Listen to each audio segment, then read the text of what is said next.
At every literary festival like this, there's a writer from abroad who finds themselves slated for a certain role. And that role is the writer from the messed up country. It's a role familiar to Russian writers, Iraqi writers, Mexican writers, Iranian writers, any writers from any country that is being portrayed as a repressive horror show du jour in the TV media. And this drill demands that these writers stand on stage and talk about all of the pathologies of their homeland. Well, it's America's turn, and I'm happy to oblige.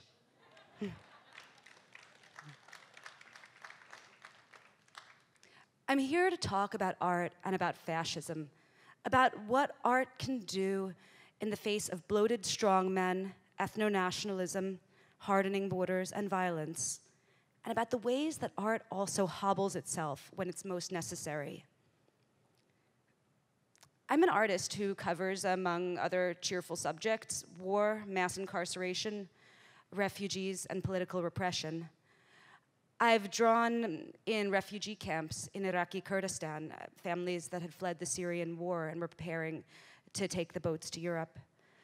I've drawn brilliant men who have been locked in solitary confinement cells in Pennsylvania for 14 years. Original charge, drug possession. And I have drawn with Syrian rebels, with construction workers in Abu Dhabi, building the world's great museums. I even got to confront Trump in 2014 in Dubai and ask him why he paid his construction guys $200 a month. He didn't answer. I got my start and found my voice as a political artist or as an artistic journalist during the ecstatic mass protests of 2011 when Occupy Wall Street sprung up across the street from my apartment, and I went down with a sketchbook and drew it.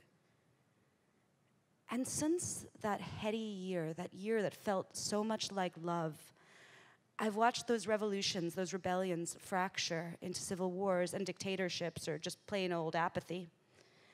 I've seen good people that I interviewed later locked up for speaking the truth. And social media, which once seemed so naive, once seemed like this dream palace of liberation, I've seen it morph into a cesspit of smarmy targeted advertising, government-funded rape threat bots, and frog avatars that deny the Holocaust. And then we have Trump, the rotten tangerine atop the sundae of our discontents. I don't mean to be an American exceptionalist, of course. I know that Trump is not alone, that his presidency, far from being the shining fascist on the hill, is actually the showiest example of the global love affair that we are having with fascism. And soft, rich boy he may be, he is just a bloated pea in the same pod as Modi. And under pressure, countries are turning to men like Trump. They're turning inwards, turning towards strong men, looking for people to blame.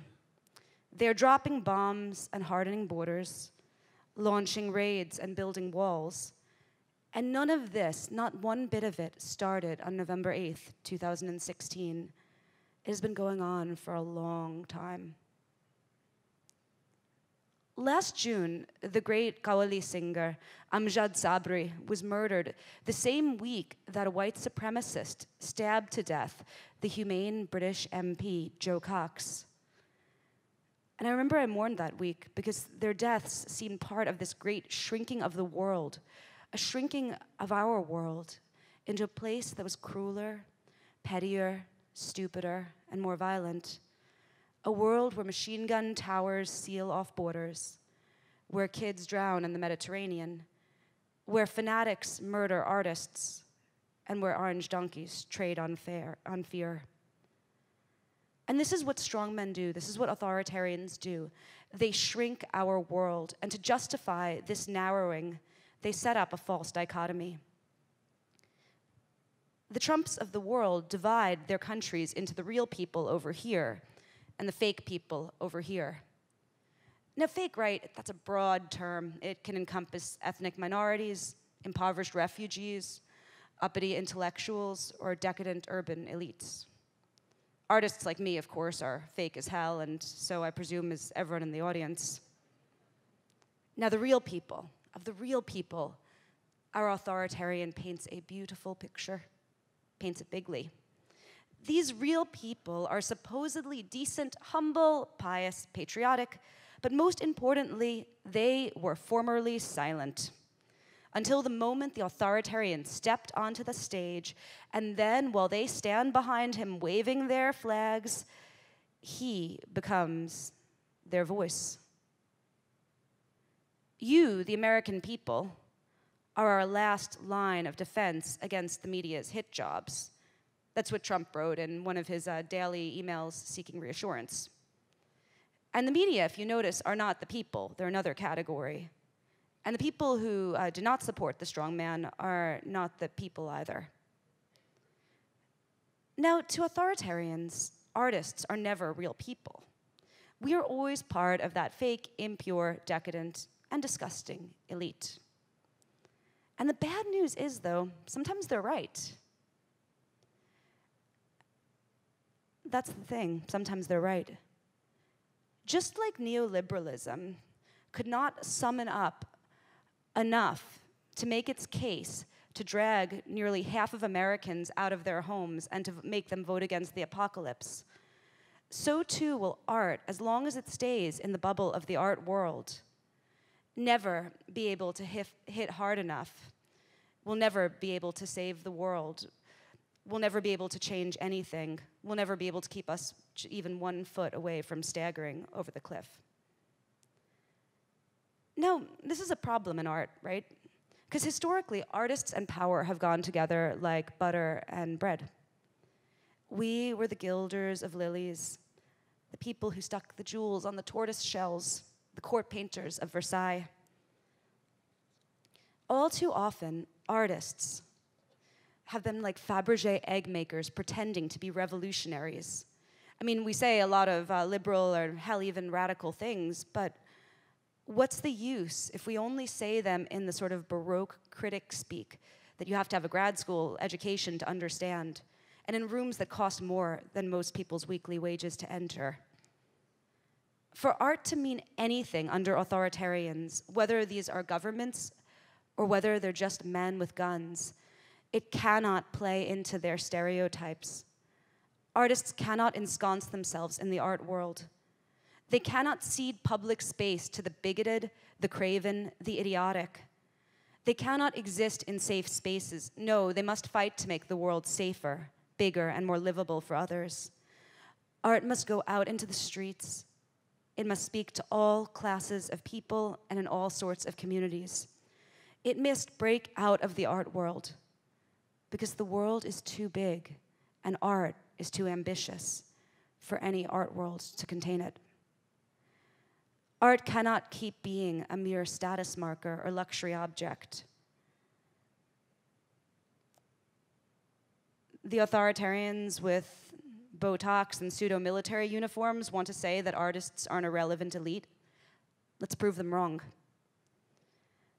Because the truth is, all people want art. All people want beauty, all of them, regardless of class. When in 1912, in Lawrence, Massachusetts, textile workers went on strike, they did not just strike for bread. No, they struck for roses as well. In American prisons, incarcerated people who can draw make cards and sell them to their fellow inmates.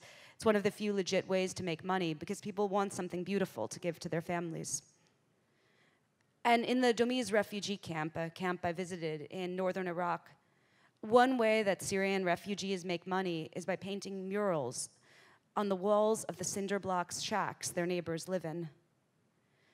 The art that working class people make and love is just so often devalued. And other sorts of art are kept beyond their grasp, with barriers logistical, cultural, or financial, or even just the barrier of contempt. Art belongs to everyone. Our enemy wants to lock us in a box, and I will be damned if we jump inside it. Art must be braver. Art must dare more. Art must be both a refuge and a weapon. Some of the best art is threatening art, but art threatens no one as long as it is entombed in safe spaces where only those who agree with it will see it. And worse, so long as art stays there, it remains inaccessible to those isolated rebels who need it most. Art needs to be out in the world, whispering, screaming, seducing, mocking, instilling us with empathy, showing us that the world is far more complex, painful, and dazzling than we had ever previously imagined.